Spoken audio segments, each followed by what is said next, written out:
Sorry if this is all a bit of a repetition for you, but if you could just say a bit about what Anton was like. Anton was quite a jolly boy, quite a happy child, funny. He was that funny, he just got on my nerves a lot of the time. But well liked by a lot of people, a load of girls. But helpful as well. He was the kind of boy that he'd see people on the street and tell them to go home. Why are you on the road? Get out, go home.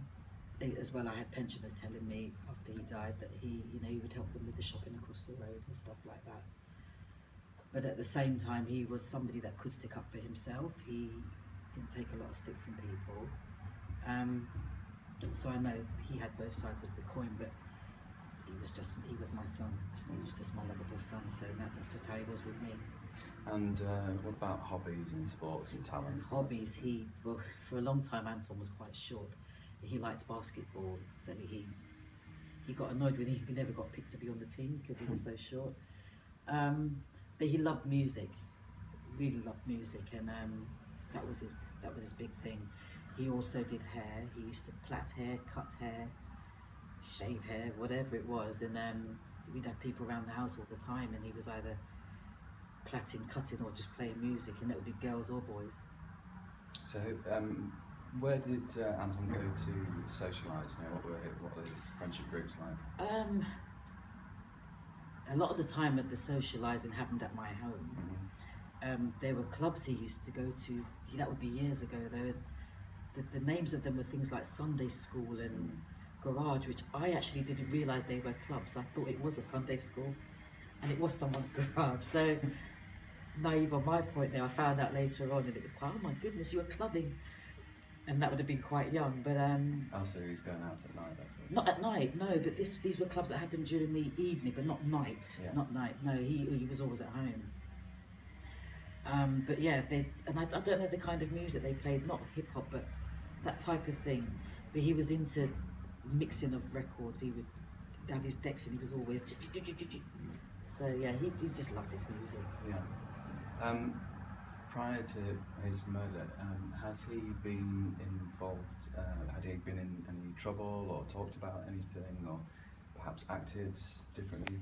He had been in trouble initially for riding on mopeds. Mm-hmm. That was his other love. And then after that, my home was raided, where they found Class A drugs.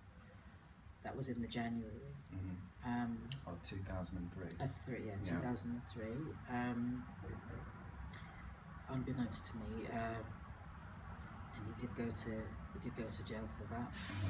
Mm-hmm. He was released on Christmas Eve of 2003, mm-hmm. and died 3 months later, 2004. Okay. How was he on the day of on the 20th of March? As I said, he came into my room in the morning. He was his normal self. Mm-hmm. He was his normal self, but as I said, he said goodbye and he left the house. Anton was the kind of child as well. He'd done a lot for his, where his sister's concerned, and I knew Mother's Day was the next day. Yeah. And he was the kind of boy that would go out and get the card for him and his sister, and a little present. So him saying to me he's going out it was nothing, but there was something about, he left the house and I felt funny. Yeah. Was that something to do with his behaviour? No, because he didn't act, it wasn't anything different, it was just something within me. Yeah. And as I said, he said to me, Mum, you're all right? I said, yeah. He said, cool. He said, I'll be back in a bit. And he left, and that's not abnormal for him. Yeah. But something came over me and I jumped out of bed and just watched him walk down the road, and that was the last time I saw him. People have said to me that they saw him in Ealing that afternoon and he had bought a Mother's Day card. He was buying, well, that's what he told my mum, get stuff for my mum. So on the evening of the 20th, have you any idea where he was coming home from? I only know he was in Ealing. That's what I was told by people who saw him, that he had been in Ealing and he had bought, I don't know which card shop he would have gone to, but he had bought some Mother's Day stuff from him and his sister. Why do you think Anton's killers haven't been identified? I think there is a fear factor.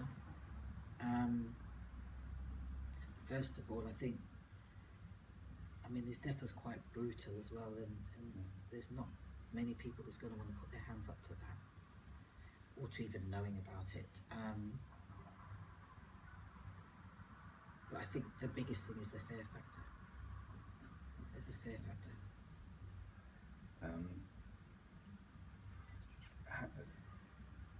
Fear of reprisals, is that what you mean? Maybe. I don't know much about that sort of life, but I think over the years, that's what you get to hear. You talking, you might get the same thing as well. It's something like that. This wall of silence is to maybe protect their own selves as well.